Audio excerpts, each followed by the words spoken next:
The tsunami in the Indian Ocean, hurricanes in the Caribbean, droughts in Africa, disasters triggered by natural hazards are affecting more and more people every year.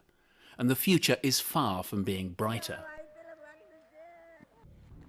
Scientists are predicting more frequent and extreme weather-related disasters due to global warming, and some are already linking certain hazard events to climate change. Over the last decade, disasters have claimed over 600,000 lives and affected over 2.4 billion people. Many live in the world's poorest countries, making them more vulnerable to destructive impacts. For the millions made homeless, countless more lose livelihoods, having to start shattered lives literally from scratch. Years of development gains are lost, sinking millions deeper into poverty and putting them further at risk, on the firing line for the next wave of natural hazards turning into disasters. But some disasters are not as natural as they seem. Environmental degradation makes the impacts much worse.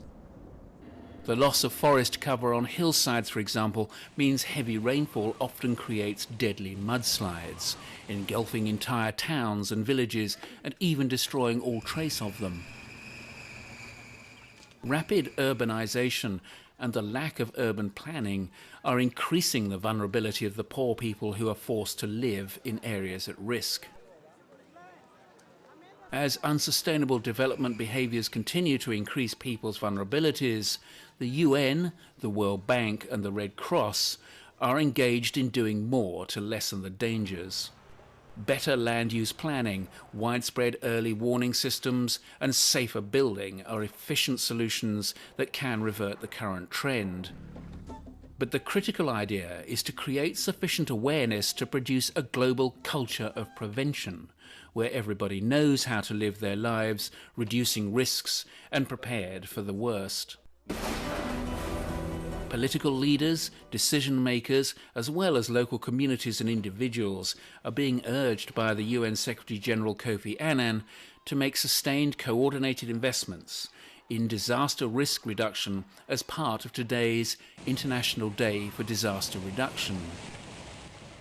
The key message this year is that disaster risk reduction begins at school and signals education as a critical first step.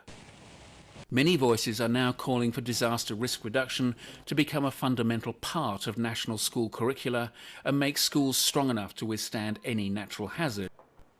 Children are one of the most vulnerable population groups, says the UN. They are the potential agents for change, but the UN wants every person to be a risk reducer and participate in a global movement to raise awareness in disaster risk reduction. Across the world, communities are now learning how to deal with disaster, building a culture of resilience and creating safety alertness. But it shouldn't take another tsunami to galvanize people into action.